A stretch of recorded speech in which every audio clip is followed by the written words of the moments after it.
Hello, my name is Burst. I am here with the Great Lakes Draft League Season 3 recap. We just did the draft for this league. And I'm not going to waste too much time because I have plenty of slides to explain all the things that are going on. If you're new here, hello. Nice to see you. You're going to have a great time getting used to this league.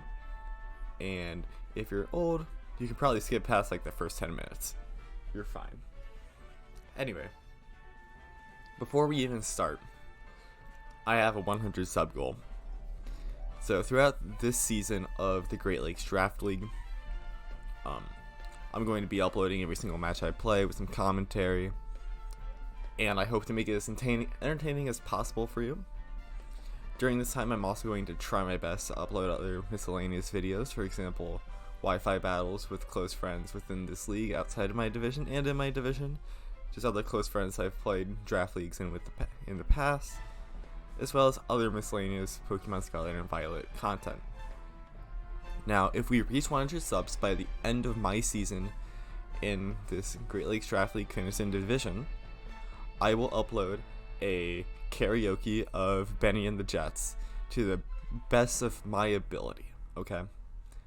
Now, the reason this is so important that you do this is because, as you can obviously hear, my vocal register is relatively low, and I cannot hit a consistent falsetto to save my life. So, if you reach this goal, you're going to have a great time listening to me embarrass myself on camera for all of you. So, if you want that, please subscribe. It's free. Anyway, to start off, we have some gameplay rules. If you're new to the Draft League, say for example you watched that one video on the best Pokemon format you've never heard of, well, you're in luck because I can explain all the nuances and quirks. Of course, if you're not new here, you can skip past this slide to the next one. But the rules are, we are supposed to play on a cartridge of Scarlet or Violet. We use the Doubles Official Rule Set 2, which means every single Pokemon available in the game is available to play. That means Cinderace, Charizard, all of the Ruinmons, all the Paradoxes, and everything else. We're running closed team sheets, so unlike the official format that uses open team sheets or other miscellaneous tournaments that use open terras, we're just doing closed team sheets. This is how draft leagues have been for the past 3 years at least, and it makes life just a little bit easier. I know there's been some discussion among our community if we should do open terra or not, but for now, we're just gonna have to see. Finally, we're running a best of 3 format because this is doubles and trying to emulate as close to VGC rules as possible. This is how it's going to be. Now for the draft, this is a 14-person snake draft, and you're forced into 1 tier 1 Pokemon, 2 tier 2 Pokemon, 2 tier 3 Pokemon, 1 tier 4 Pokemon. There's only 4 tiers of Pokemon, but then you get 300 points with all of the point values of each tier listed below, and you have to spend it on 5 additional Pokemon. So I'm just gonna spoil it for you now. I chose a route of going 1 tier 1, 1 tier 2, 2 tier 3s, and 1 tier 4. Now, before the draft began, I found out I was 4th pick. So this left me needing 4 possible draft plans, or really options. So the most important pick of the entire draft is the first pick. And to need an option for that immediately is kind of insane, but not really. You just really need to have a direction of where you want to go. So I picked 4 options before the draft started. I want Chi-Yu, Roaring Moon, Fluttermane, or Annihilape. But because this is a 14-person draft and there's only 400 Pokemon available, and most of them not even being viable, I only planned up to around 2. This is really just to give myself a little bit of flexibility with myself, to save me some time. And finally, the whole Dondozo Tatsugiri thing. If you're any familiar at all with double battles in Pokemon Scarlet and Violet, you will know about the synergy between Dondozo and Tatsugiri, right? Dondozo and Tatsugiri work amazing together. And in a draft format, you're often left not able to use any tools that you don't immediately draft. So if the Dondozo Tatsugiri core is drafted together, I need to make sure that I somehow draft the proper tools to deal with it before I actually have to play it, right? So round 1, I get Annihilape. It's bulky, it hits like a truck, it's fake out immune because it's a ghost type, and honestly I really like it because it's just super flexible. You can see here, base 90 speed is not bad at all. That's middle of the road for this type of format where we don't have the full nat dex available. Perfectly fine. Base 110 HP with Final Gambit and that 90 speed, you can scarf it. That's a massive damage, and usually you're gonna get a 1-for-1 trade off that. But it also has a base 115 attack stat, so maybe you can go bulky offense, or you can go hyper offense and not invest in bulk. There's a lot of different things you can do with Annihilape, and it's an awesome piece. And of course, even though it's a physical attacker, it gets a Defiant, and Defiant is absolutely huge because it means that it benefits off of Intimidate drops and other stat drops you want to do against it. And of course, if that's not really a viable thing, or you're not going to be running Inner Focus, which 90% of the time you're not going to be running Inner Focus, a Vital Spirit is a really awesome option because it means you're not going to get slept. And finally, the one thing that makes Annihilape absolutely broken is Rage Fist. If you're not aware of what Rage Fist does, it's a base 50 power move that every single time you get hit as Annihilape throughout a match, which includes after switching out and switching back in, Rage Fist increases in base power by 50.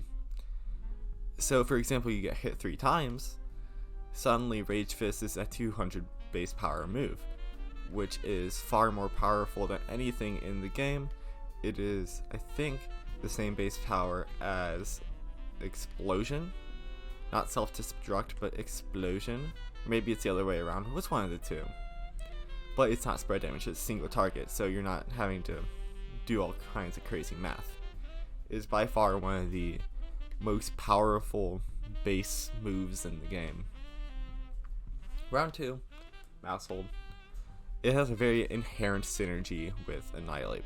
Being able to use Population Bomb and beat up into the Annihilape means that you can get Rage Fist to a very high amount of power without that much cost of health. It also has Follow Me, meaning, of course,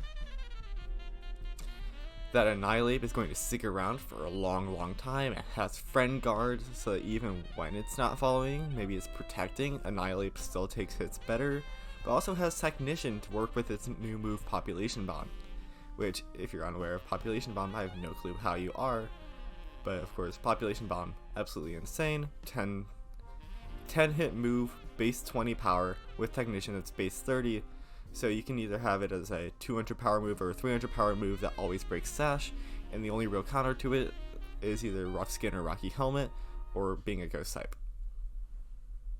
Or like a Steel type maybe. I don't know. But there's a lot of things that Maushold has going for it, but it's generally just a very annoying mod to deal with. Obviously I wanted it next to Annihilape. And going into the next round, we have Gastrodon. Now, Gastrodon doesn't really have inherent synergy with these first two, so why would I draft it? Well, immediately after I picked Maushold, a Tatsugiri was drafted next to a Dondozo, so I immediately knew that since this pick was 5 picks after the Tatsugiri Dondozo pickup, I needed to get this off the board as quickly as possible before someone else got it, and my options to deal with the Tatsugiri Dondozo started to become more and more limited over time. So I just decided, you know what, I'll take the L now, I'll grab this, start off some other cores, really shape the direction of where my draft wants to go, instead of trying to slot something in that doesn't really work. So of course, other than being a Dondozo counter, it starts a Fire Water Grass core, it starts an Electric Flying Ground core, It's slow, which my team kind of needed. It's bulky. It does a lot of things. It spreads yawn, clear smog, everything under the sun that this thing kind of wants to do in the being annoying department. It has options to do. Okay. Now round 4. Round 4 is where it starts getting interesting, because I picked Gastrodon in lieu of Tailwind Setter. Because I really wanted to get my fast mode going. I wanted to get something next to Annihilape to let it go burr even better. So instead of getting that Talonflame I really wanted, that got sniped. My backup Kilowattrel got sniped. So I'm left with Noivern. So Noivern is the highest speed mon I have on my team. With actually no, it's the second highest. But yeah, I must have messed up making this slide, I guess, because it's the second highest, but it's the highest speed viable mon I have on my team, because the other higher speed mon is not very viable in most cases, but it's still relatively decent. It, of course, that's fast Tailwind, meaning that Annihilape benefits very greatly off of this, as well as the bulky mons I'm going to be drafting in the future. They're also going to be benefiting, because when I start drafting in that 55 to 70, or anywhere between base 55 and base 90 speed, all those mons that want to be slightly bulkier are going to benefit very heavily off of this Tailwind. And finally, it starts my Fantasy Core, which, if you're not aware, a Fantasy Core is a Dragon, Fairy, and Steel Core. They all work very well together defensively, and generally, it's just a really good mon. So, moving on, after that pick, I pick Rabsca. Rabsca is going to be my Trick Room setter, but I also picked it because of its inherent synergy again with Annihilape. So, first off, it has a Psychic Dark fighting core potential. It's not really going to work the best with it, because it's base 45 speed versus base 90. It's like half. You want Annihilape to be running more fast sets, where Rabsca tends to be running far slower sets. But I could always run 0 speed on Annihilape, have it work in Trick Room if I really wanted to. But the thing that Rabsca does best is Revival Blessing. Obviously, I talked about the Final Gambit option on Annihilape earlier, but if I Final Gambit and Revival Blessing soon after, I now still have a Scarf Annihilape that has the ability to do other things that's not, for example, another Final Gambit. Whereas my opponent just lost them on. So I have a little bit more leeway to work with my Rabsca, right? And with my Annihilape. So those two together, great. Generally, it's just a good glue piece to my team that does a lot of the things that my team ended up needing for the future of the draft. So round 6. Now let's talk a little bit more about what the draft board looks like at this point. Because I've been talking a little bit about how every mon functions and how they function with my team so far and how they plan to function in the future. But I'm not really talking about the story of the draft itself. I think that's very interesting because this is a pick that is a direct consequence of a lot of the things that were happening in the draft at the time. So, just for context, between my even and odd, going from an odd round into an even round, it takes 20 picks to get to me. Okay? And when I looked at the draft board, I saw something very, very, very interesting.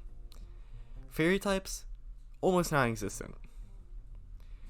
And I looked at my budget. I saw I had one tier 2 slot available. I had to get 2 tier 3s and a tier 4 if I wanted something relatively decent. I could also gotten 4 tier 3s, but why would I do that when I could get a Sylveon? So I get a Sylveon. And it's really just solid, bulky offense to pair with that Noivern, right? It's base 60 speed, so it's going to be benefiting from any speed control you give it. It's not fast enough to where you're gonna hate being in Trick Room. It's not slow enough where it doesn't benefit heavily off of that Tailwind. It's a nice little middle ground. Base 65 defense, sure, not the greatest, but base 95 HP, solid. And then of course base 130 special defense, holy shit. Sylveon all around is one of the best mons available at that point. So it's very crucial that I grab it for myself. Again, it's more of just a slot in piece that fits, does the job it needs to do, and I'll be a little bit more surprised if it ends up carrying my team or being the piece that really makes it scary. But I think it's a mon like, it's very similar to mons like Skeletors and mons like Hippowdon, in the case where it is going to be consistently there doing something in almost every single week, and that's what I want it for. Now round 7, Revavroom, 6 picks between that, and honestly, Revavroom is a very similar situation to Sylveon. I remember very vividly exactly how this happened. I looked at the draft board after picking Sylveon. I'm like, okay, what are my possible steel types for my fantasy core? And I saw Revavroom in tier 3, I saw Berserker. I looked at Revavroom's speed, I'm like, oh, base 90. That'll actually work a little bit better with my Noivern and Sylveon than, say, a base 60 something Berserker that, honestly, if it may work a lot better with the Sylveon, but the Noivern is going to start making that Noivern feel a lot more out of place. So, I get Revavroom. And honestly, I think Revavroom is a very experimental Pokemon for Game Freak, as well as Draft as a whole. It has these awesome stats like base 80 HP, base 90 defense, base 119 attack. Again, that middle of the road speed tier of base 90 that is just so fast that it can like deal with a lot of threats, especially those slower, bulkier mons. However, just not fast enough to deal with things like, of course, your Noiverns of the world. And sure, base 67 special defense, you're not really caring about that too much, because again, we just drafted Sylveon, a special defensive unit. Why not have a physical defensive unit in Revavroom? But I think what makes this thing interesting and stand out is that it trades the options of like type coverage in its move pool for utility instead. It gets a lot of cool things like Taunt, it gets Parting Shot, it gets Haze.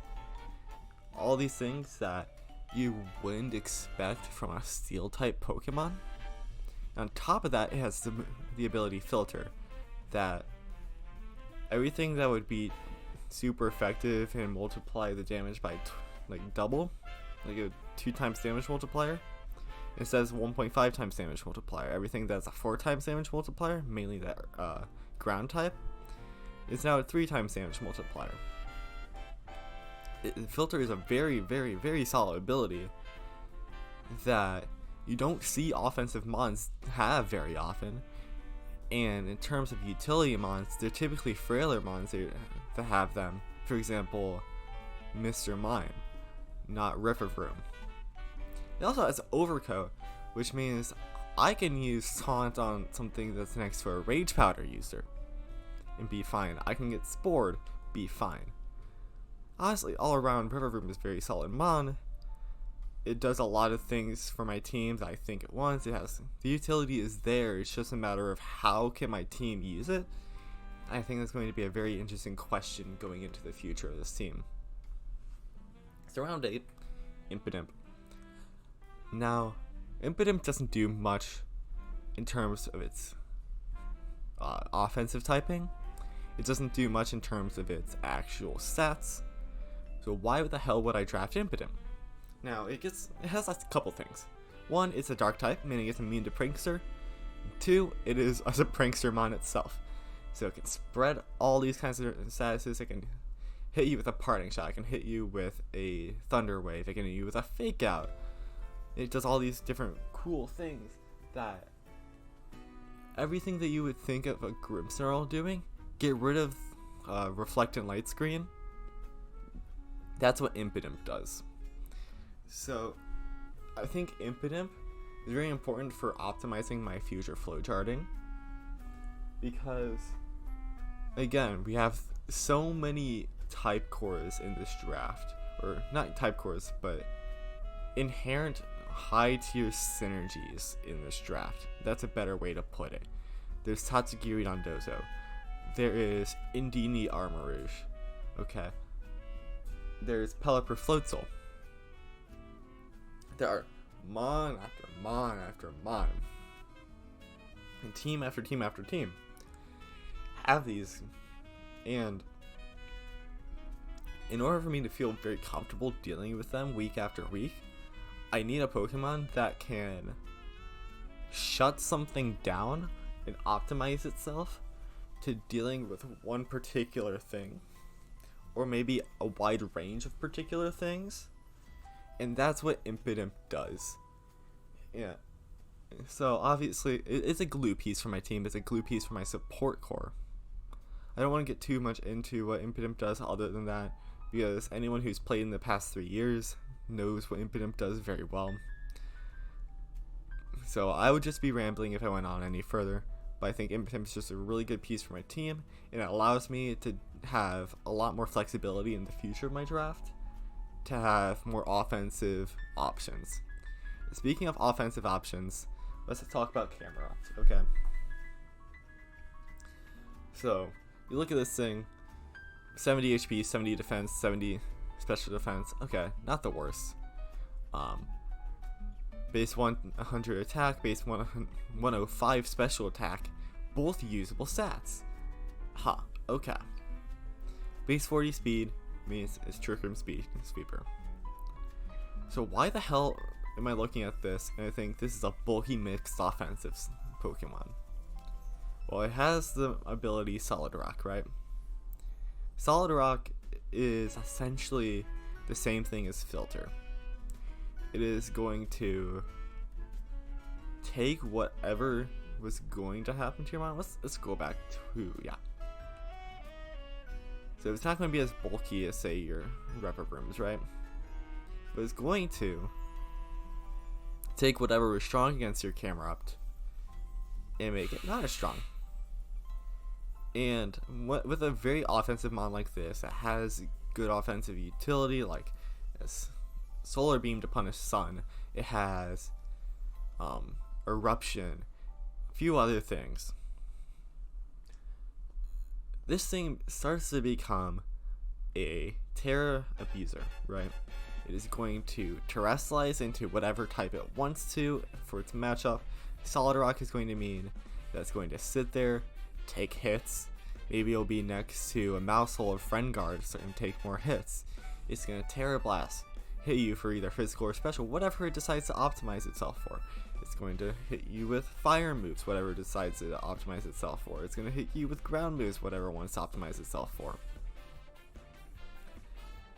So there's like thing after thing after thing that makes this thing a very hard thing to deal with in prep, compared to, say, of course, Revavroom, that like knows where its place is and even could benefit off of terrestrializing almost in the same way as Camerupt. This thing is just harder to prep for than a Revavroom would be. So I think that's one of the things that makes this thing so special as a part of my Trickman core. As well as the fact that both these mons, they are completely different speed tiers. They're going to operate in different ways. I'm not too worried about the fact that they are, like, Camerupt statistically looks just worse, right? Anyway. Round 10, Cacturne. We're going to finish up my Fire, Water, Grass core, and we know it's slow now. Let's take a look at the speed of Camerupt, base 40. I believe Gastrodon is base 45, Cacturne is base 55. So my Trick Room is my Fire, Water, Grass. And I find it very interesting. but this isn't how I wanted it to be. As you can see, Snipes, frowny face. Unfortunately, this is not what I wanted it to be. I was originally looking at Saucebuck, because with Saucebuck, I could have something a little bit faster for my team. Something I could operate with that Tailwind, and say use Serene Grace to spread around all sorts of hacks, just be an annoyance, be a problem. But then that gets taken, then Go-Go, which would have been my next option, that gets taken, so I get Cacturne. And this thing does a few things, right? It's not as bulky as the other two mons. Of course, it's tier 4. It's 4 times weak to Bug. It still has base 115 attack and special attack. And I think everything that I said about Camerupt in terms of its offenses is true about Cacturne, but slightly worse. Because Cacturne's physical coverage is great, but it doesn't have a solid dark type move to hit with. Outside of, say, Foul Play or Sucker Punch. It doesn't get Crunch, it doesn't get Lash Out, it doesn't get anything like that. But when you go to Special, it only has like Hyper Beam, Terra Blast, Dark Pulse, Energy Ball, Giga Drain, and like Venoshock. You're not getting much value out of special attack when it comes to coverage.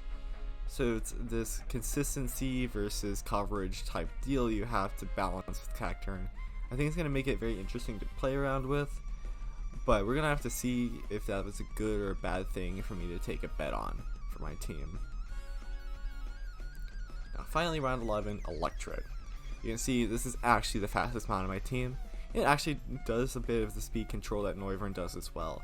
It spreads Scary Face, it spreads Thunder Wave, but it does other things, Alchemy Flowchart as well. It does, what's it called? Metal Sound, Screech, Eerie Impulse, Light Screen. It has all these cool support moves. Actually, even has Taunt, I believe. So, Electrode, very fast support mod that you do not need to invest speed into. And better yet, I just think this thing is almost like a bulky. Like, you have to treat this thing similar to Rotom, right? I'm going to look up the stats of Rotom Wash real quick because this just came to me just now and I want to know. Okay, so the Rotom forms have base 50 HP but 107 defenses. Electrode has 60 HP but say 70 or yeah, 80 special defense, and of course it has 40 less defense, 30 less special defense, and say 25 less special attack. Sure. But I think it's comparable because what you can do is due to this really high speed stat, you can only put like 40 EVs into your speed stat, right? Only invest just 40 EVs, and suddenly you can max out the special attack if you want to, but if you don't want to, you can max out your HP, you can specialize your defense and special defense, and suddenly it becomes almost as bulky as Rotom. And having a few more options with what it can do. Also, Electro Ball from this thing hits hard, okay? You don't realize it at the time when you're like looking at Electro, like, oh, it's like 150, whatever. But the ease that this thing can get 4 times your speed stat is crazy, right? It just takes one Para, one Tailwind, one, what's it called, Scary Face, and suddenly Electro Ball is going to do work. So honestly, this rounds out all my support options. Honestly, all my support options tend to be mixed between offense and defense. So having this thing just makes it so I can pick and choose what pieces I want for what I want. Okay? So that's my draft. And here's the team. Now, I've created a quick and easy web for all the different things that my team can do and what it can work with. It's not actually everything. It is color coded. I'm not going to tell you what the colors are coded for. But these are just some inherent synergies, some cores, some different things that could work together well. This isn't by no means any kind of like every lead matchup I could possibly have or anything like that, because there's far more. For example, I could lead Maushold with Electrode, even though there's nothing connecting them. And there could be reasons I do that. And there's plenty of other things I could reasonably do that just aren't even shown on here. But with just the top of my head synergies that I was able to put together for this in the top of my head cores, and as you can see, I'm just going to point it out to you. See the green, that's a fantasy core. With all these different interconnections, I think my team is very synergistic with one another and works well enough that I think this is one of the best drafts I've had in my time playing draft, which has been about a bit over 2 years now. And I'm really excited to get to use this. So thank you for watching. Again, 100 sub goal, Benny of the Jets. And I look forward to playing with this team, sharing it in the ride throughout the league with all y'all. Bye.